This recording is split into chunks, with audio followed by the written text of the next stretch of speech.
o colega que fez a apresentação anterior, não é isso?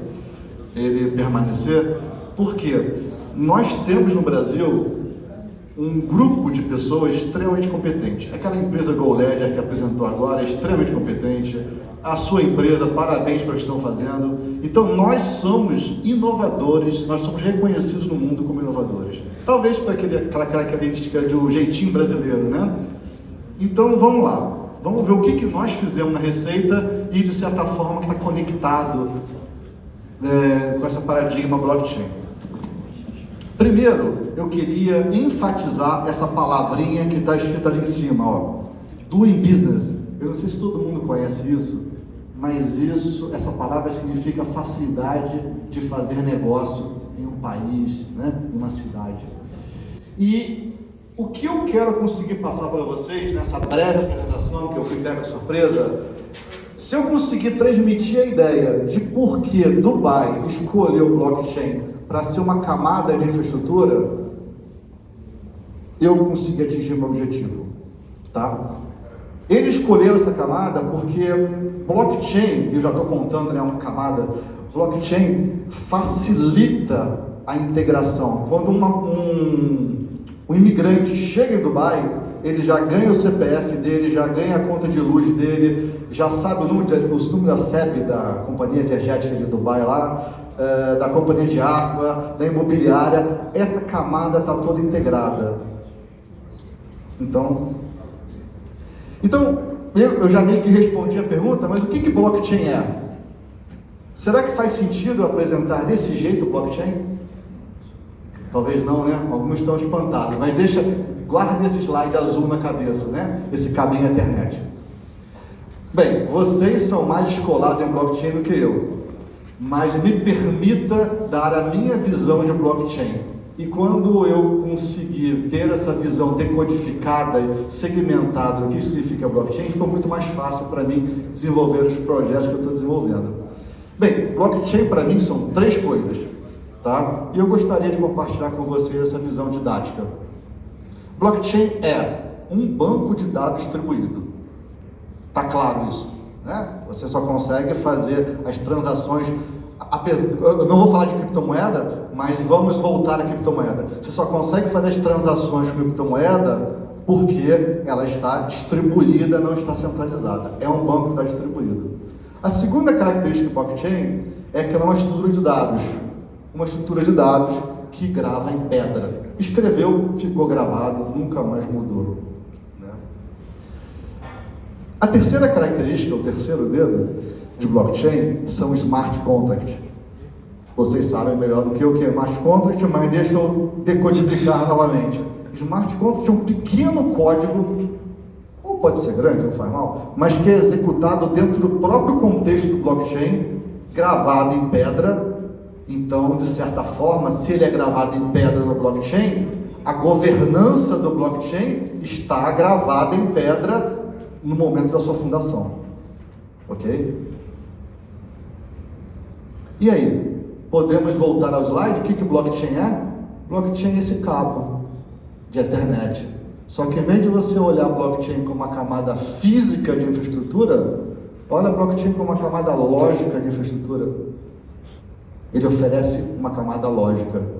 Quando você precisa integrar soluções, como é que você vai fazer isso? Pode fazer um upset, claro, vai dar um trabalho enorme.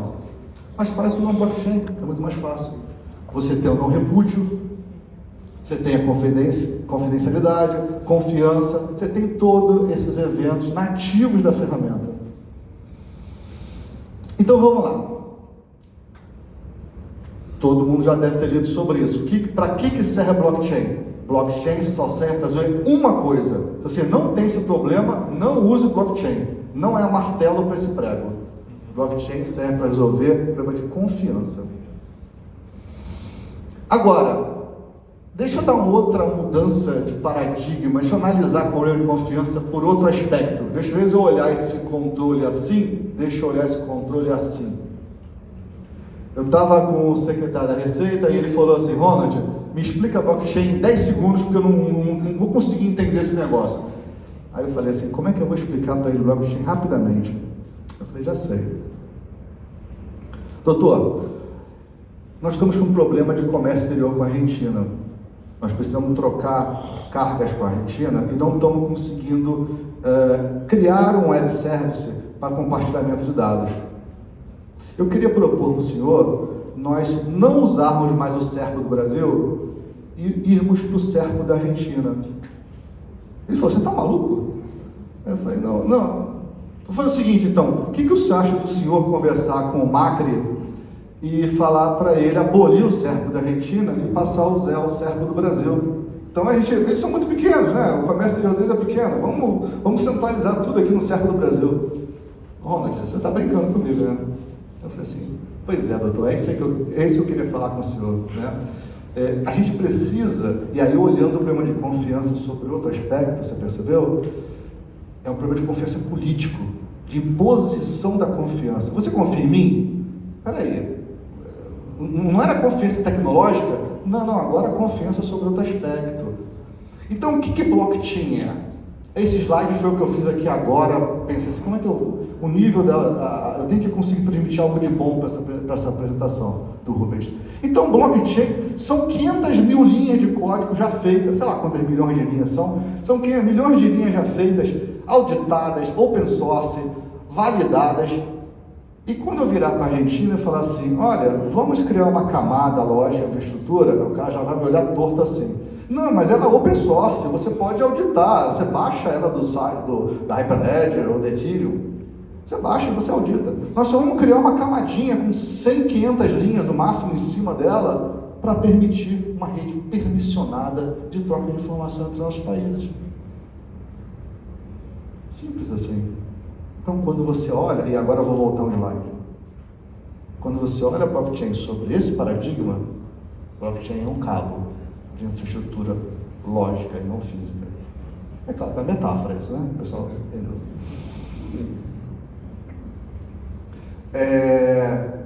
Só um detalhe, nós estamos usando redes permissionadas, é claro, né? Olha só esse slide, eu peguei esse slide de uma apresentação que eu tinha para tentar tangibilizar isso. Olha só, e aí pessoas criativas, né? Olha essa aqui que interessante. Você estava olhando muito sobre criptomoeda, etc. Mas olha um desafio que nós temos hoje em cadeia logística internacional. E o Brasil está inserido nisso, né? Pequena brincadeira, eu fiz essa brincadeira um dia, o pessoal achou que eu era maluco. Não, terraplanista, né? O mundo é plano. Agora a Terra está plana. Você vai ver isso acontecendo aqui, ó. Olha só o que acontece. O cara produz na Alemanha uma parte do produto dele. Depois ele manda a parte de mão de obra intensiva para ser produzida na China e volta de navio para a Alemanha. O problema que ele tinha era o seguinte, que quando voltava, não voltava a quantidade certa, mas eu voltava faltando peça, ou seja, era uma bagunça. Então ele teve a seguinte sacada, eu vou escanear a imagem raio-x da origem, do destino, cria um método de trabalho, né? Escaneia a imagem e compara a imagem de origem com a imagem de destino. Uma coisa fácil, simples. Teve a sacada. Só que não deu certo. Porque quando chegava de volta na Alemanha em container, o pessoal da China falava, não fui eu que embarquei errado. Foi no meio do caminho que alguém manuseou, abriu o container e mexeu na caixa. Aí ele falou, putz, e agora? Como é que eu vou resolver esse problema?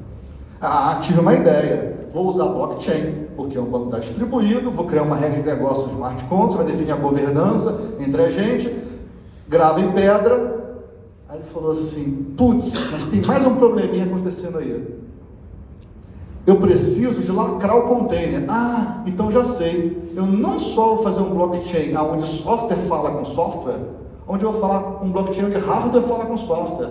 Então, quando eu lacro o container, esse dispositivo, é um IoT, ele escreve no blockchain lá, lacrado, temperatura tal, posição GPS tal. Pessoal, olha que bacana, olha que revolução está acontecendo. O mundo de criptomoedas é fantástico, é revolucionário, o mundo vai se transformar. Mas olha como o mundo fica plano e mais fácil, integrado, usando soluções como essa.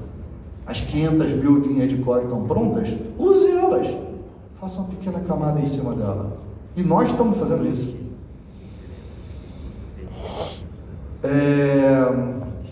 Nesse apanhado rápido de slides que eu montei aqui, esse é um pequeno exemplo. Como é que eu faço troca de informações com países? Como o exemplo da Argentina que eu falei, eu vou pedir para o Serco de lá vir para cá, o Serco daqui para lá, ou eu vou criar uma camada lógica? Vamos criar uma camada lógica. E como é que eu vou materializar? E aí ficou faltando aqui um detalhe, foi mal. Tinha uma engrenagemzinha e a ideia é o seguinte: como é que eu materializo o acordo bilateral que eu, via normativo legal, via o Congresso Nacional, como é que eu transformo isso em operação? É o famoso tal do smart contract, né? Então, o smart contract transforma um acordo bilateral assinado em um acordo bilateral de tecnologia. E aí você viabiliza uma troca de informações acontecendo. Isso nós já estamos fazendo, tá? Esse slide aqui, dessa coletânea rápida que eu fiz, foi o seguinte: o Altomaz vai falar, levantar um blockchain é muito fácil. As 500 mil de código, você baixa e levanta ela. A sacada é bolar essa regra de governança. A sacada é fazer coisas como a GoLedger fez, né? Desenvolver em cima. Aproveitem. É isso aqui, ó. Blockchain é isso aqui. Tá aí, pronto. Blockchain é isso aqui, ó. De vez eu programar esses 5 metros quadrados de software, que dá 3 metros quadrados de software, dá um trabalho para programar isso, milhões de linhas de código, pega pronto. Está pronto. Veja o blockchain desse jeito. E aí você vai perceber a potencialidade que você tem. Por exemplo, quer ver? Certificado, empresa de produto orgânico, olha que mercado enorme tem para isso. Escola, universidades, diploma, de rede de diploma, olha só que tem para isso. Identificação, como eles falaram, biometria, o mundo, tá? Por que está se falando tanto de blockchain? A ONU fez um evento, a OMA fez um evento, a Organização do Comércio, OCDE fez um evento. Por que está acontecendo tanto evento sobre isso? Porque o pessoal percebeu isso, a facilidade, como é fácil fazer negócio. Então, pessoas criativas, empresas competentes, brasileiros competentes, que nós somos os melhores, quem está sabendo disso, sabe que nós somos os melhores aí no mundo, usem isso, propaguem essa ideia. Esse slide aqui foi o seguinte: eu coloquei esse slide para desmistificar um pouco um assunto e para também dar um outro ponto de vista sobre um assunto. Eu tive a oportunidade de visitar esse país aqui, ó, Geórgia. Olha só que paísinho pequenininho lá. Foi naquele país. A trabalho, né? Teve um evento sobre blockchain lá. E a pergunta é o seguinte: por que esses países do leste europeu são tão relevantes em blockchain? Alguém já parou para pensar isso? Porque a Estônia, a Geórgia são tão relevantes em blockchain? Você sabe por quê? Porque o blockchain está por trás de resolver um problema geopolítico. Não estou exagerando, não. Hoje em dia nós estamos na fase da guerra híbrida. Ninguém mata o outro, joga uma bomba lá no outro, não. Não, tanto que vocês estão vendo acontecer isso. Você primeiro quebra as pernas do outro. Você flutua energia elétrica, queima a geladeira, queima a televisão, faz perder o registro bancário. Depois de você fazer tudo isso e não deu certo, e o cara continua de pé, aí sim você joga uma bomba. Chama-se guerra híbrida, 4ª geração. Então, se você pegar esse paizinho, olha quem é o paizão que está lá em cima, tá?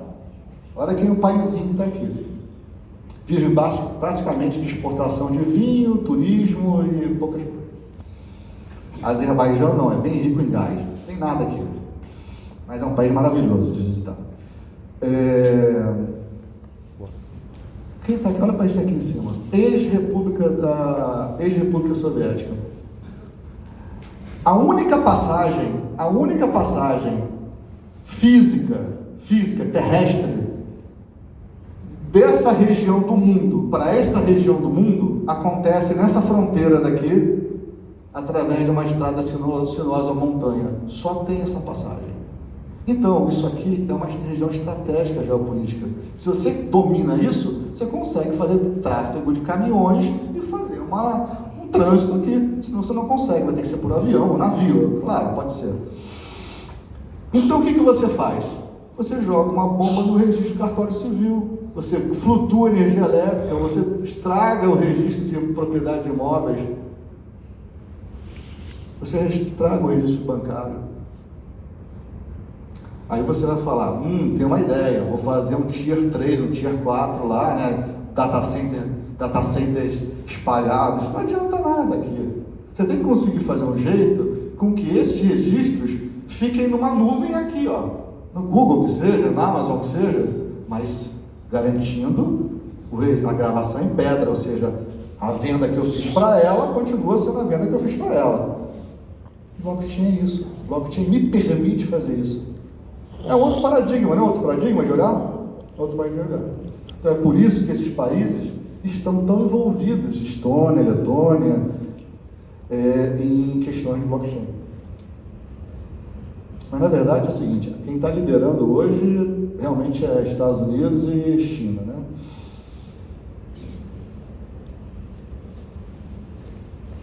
Tenho quantos minutos, segundos mais? Acho que acabou o meu tempo já, né? Pode terminar. Pode terminar? Então vamos lá. Rapidinho sobre o BCPF. BCPF é uma rede permissionada. Olha, vamos lá. Primeiro, qual é o problema de segurança? Não tem problema de confiança e de confiança. Se não tem problema de confiança, não precisa da blockchain. Qual é o problema de confiança que eu tenho aqui?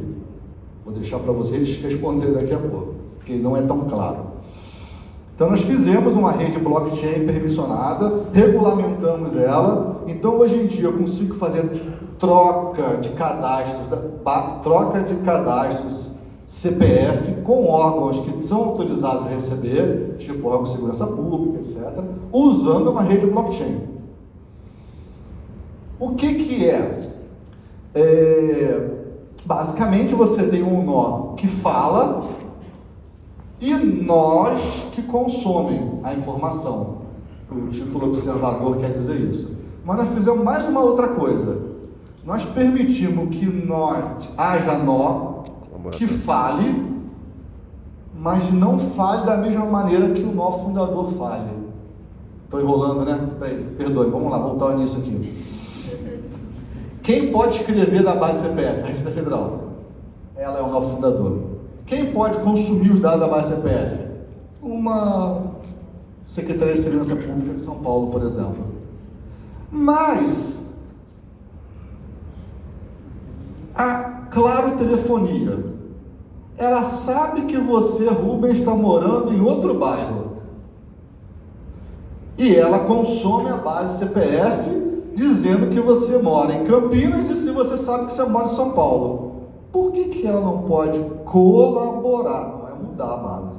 Colaborar. Então, imaginando uma camada lógica de infraestrutura, ela está escrevendo, ela está dando write no blockchain aqui, de colaboração. A Receita Federal consome esse write de colaboração, processa e fala, putz, a Claro está falando, a Companhia de Elétrica de São Paulo, Eletropaulo, está falando, todo mundo fala que ele mora em São Paulo, mas ele diz que mora em Campinas. Não sei se vocês perceberam, eu acabei de criar um MDM em blockchain. O Gartner Group disse que não era possível fazer isso, nós fizemos. O pessoal sabe o que é MDM? Não? Então vamos lá. Vamos olhar registro da seguinte, Ronald mora em Brasília, ponto. Mas e se eu puder criar uma gradação de qualidade do registro de onde o Ronald mora? Então, esse modelo de dados, onde eu consigo colaborar sobre os dados, isso aí normalmente trabalha em banco de dados, o Oracle faz isso de uma maneira, você tem um registro Gold, que é o registro perfeito, e você tem registros que não são tão perfeitos. Então, eu consigo evoluir a maturidade. O registro, de certa forma, o pessoal da GoLedger falou isso, de certa forma. Ele fez ao contrário, tá? Ele olhou se o que é informado se aproxima do perfeito. Nós estamos aqui sendo MDM puro, né? MDM puro, ou seja, a evolução de um cadastro a ele ponto de se tornar perfeito, né? Então, usando o modelo MDM, por consequência, você não vai conseguir ter 55 carteiras de identidade, não vai ter, porque você vai estar validando constantemente e você vai ter um registro Gold representando você, compreendeu? Tá? Então, o que eu fiz? Como é que eu implemento uma camada colaborativa que basicamente o cara instala um software next, basicamente é isso, não é isso? Você não instala Bitcoin, o software Bitcoin assim, next, troca a chave lá, pum, tá rodando. Não existe nada mais fácil que isso. Paradigma oposto a esse. Ó, baixa o banco de dados aí, abre o Proxtal, faz isso aqui, ih, não está dando certo, não está dando certo. Não dá certo, ninguém vai fazer. A Claro nunca vai contribuir. Por quê? Porque é difícil, caro. Agora não, ela pode contribuir. Bacana, né? Bacana. O Gartner Group disse que o que nós estávamos fazendo não podia fazer. Bem, a nós, né? A nós. Então, basicamente é isso. Olha só, nos próximos slides, basicamente estou acabando já. Esse aqui é mais ou menos o Explorer da nossa rede. Só queria mostrar uma coisa para vocês. Só para acabar, para não atrapalhar aí. Queria só mostrar uma coisa para vocês. Uma outra palavrinha que nós temos que guardar na cabeça. Isso é bem elementar de blockchain, né? É a governança da rede. Tudo, as sacadas que vocês tiverem usando blockchain, elas sempre vão passar por desenhar uma boa governança da sua rede. Então, numa relação que eu falei com a Argentina, você fazer uma governança federativa, onde o controle é meu e dele, não haja hierarquia de domínio, eu não me sobreponho a você, você sobrepõe a mim, nós dois assinamos uma boa governança de rede. No caso do blockchain, como é que é a governança da rede? Você levantou a rede, a Receita falou, olha, bloco zero, metáfora, tá? Metáfora. Bloco zero, eu sou o fundador. Aí, gravei lá em pedra, dizendo que eu sou fundador. Agora podem entrar vocês. Está gravado lá no bloco zero a governança da rede. Consequentemente, todo mundo que entrar não é fundador. Eu estou sendo bem simplista, na verdade é um pouquinho mais complicado. Nós descemos o conceito de fundador não para a base, mas ao campo. Então, o nome da mãe pela ótica CPF, o fundador é Receita. Nome da mãe pela ótica da Claro, o fundador é Claro. Não foi um bom exemplo esse, porque nenhuma iniciativa privada tem competência de ser fundador. Mas vamos pegar um exemplo lá, sei lá, nome da mãe pelo título leitor TSE, o fundador é o TSE. Agora o exemplo ficou melhor. Tá ok? Então, basicamente é isso. Então é isso aí, pessoal. O que eu tinha para falar para vocês é isso. Qualquer coisa eu estou à disposição. Meu nome, eu falei Ronald, né? E estamos por aí. Falou? Valeu.